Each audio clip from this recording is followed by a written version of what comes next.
ನಮಸ್ತೆ ಎಲ್ಲರಿಗೂ, ನಾನು ನಿಮ್ಮ ರತ್ನ. ಇವತ್ತು ನಾನು ನಿಮಗೆ ಹೀರೆಕಾಯಿ ಚಟ್ನಿ ಹೇಗೆ ಮಾಡೋದು ಅಂತ ತೋರಿಸ್ಕೊಡ್ತೀನಿ.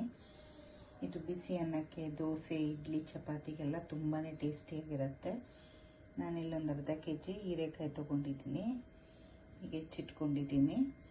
ಮತ್ತು ಒಂದು ಚಿಕ್ಕ ಈರುಳ್ಳಿ 2 ತೊಗೊಂಡಿದ್ದೀನಿ, 2 ಗೆಡ್ಡೆ ಬೆಳ್ಳುಳ್ಳಿ, ಮತ್ತು ಇಷ್ಟು ನಿಂಬೆಹಣ್ಣು ಗಾತ್ರದಷ್ಟು ಬೇಡ, ಅದಕ್ಕಿಂತ ಸ್ವಲ್ಪ ಕಡಿಮೆ ಅಷ್ಟು ಹುಣಸೆಹಣ್ಣು ತೊಗೊಳ್ಳಿ, 1 ಟೊಮೆಟೊ ಹಣ್ಣು, ಮತ್ತು ಒಂದು 6 ಒಣಮೆಣಸಿನ್ಕಾಯಿ ತೊಗೊಂಡಿದ್ದೀನಿ. ಈಗ ಹೇಗೆ ಮಾಡೋದು ಅಂತ ನೋಡ್ಕೊಳ್ಳೋಣ. ನಾನೀಗ ಒಂದು 3 ಸ್ಪೂನಷ್ಟು ಎಣ್ಣೆ ಹಾಕ್ಕೊಂಡಿದ್ದೀನಿ. ಈಗ ಫಸ್ಟು ಈರುಳ್ಳಿ, ಬೆಳ್ಳುಳ್ಳಿ, ಒಣಮೆಣಸಿನ್ಕಾಯಿ ಹಾಕ್ಕೊಳ್ಳೋಣ.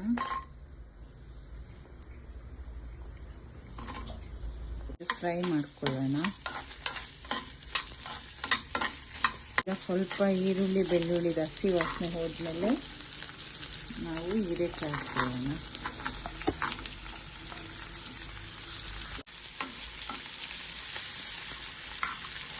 ಇದನ್ನು ಸ್ವಲ್ಪ ಫ್ರೈ ಮಾಡ್ಕೊಳ್ಳೋಣ.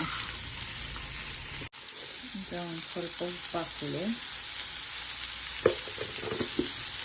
ಹೀರೆಕಾಯಿ ಉಪ್ಪು ಹಾಕಿದ ತಕ್ಷಣ ಸ್ವಲ್ಪ ನೀರು ಬಿಟ್ಕೊಳ್ಳುತ್ತೆ, ಚೆನ್ನಾಗದು ಕುಕ್ ಆಗುತ್ತೆ. ಈಗೆಲ್ಲ ಅದಕ್ಕೆ ಸ್ವಲ್ಪ ಸಾಫ್ಟ್ ಆಗಿದೆ. ಈಗ ಟೊಮೆಟೊ ಮತ್ತು ಹುಣಸೆಹಣ್ಣು ಹಾಕ್ಕೊಳ್ಳೋಣ.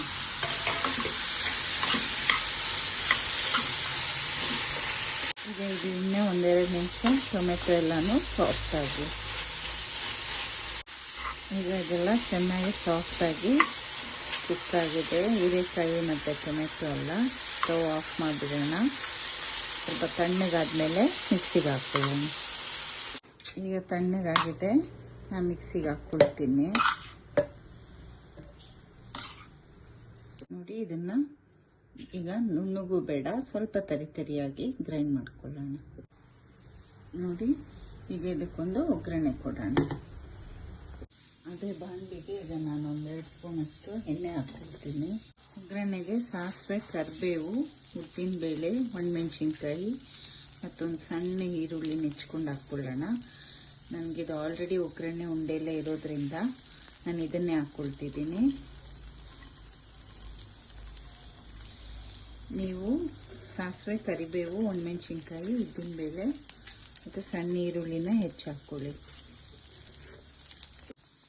ಈಗ ಉಪ್ಪಿರೋಂಥ ಹೀರೆಕಾಯಿದು ಚಟ್ನಿನ ಹಾಕ್ಕೊಳ್ಳೋಣ. 1-2 ನಿಮಿಷ ಮಿಕ್ಸ್ ಮಾಡ್ಕೊಳ್ಳೋಣ.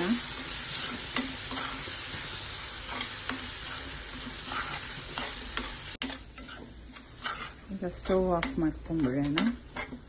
ಹೀರೆಕಾಯಿ ಚಟ್ನಿ ರೆಡಿ. ತುಂಬಾ ಟೇಸ್ಟಿಯಾಗಿರುತ್ತೆ. ಬಿಸಿ ಬಿಸಿ ಅನ್ನಕ್ಕೆ ಈ ಚಟ್ನಿ, ತುಪ್ಪ ಮತ್ತು ಮುದ್ದೆಗೆ, ಇಡ್ಲಿ, ದೋಸೆಗೆ, ಚಪಾತಿಗೆ ಎಲ್ಲ ನೀವು ಒಂದ್ಸಲ ಟ್ರೈ ಮಾಡಿ ನೋಡಿ ಹೇಗಿತ್ತು ಅಂಥೇಳಿ. Thank you.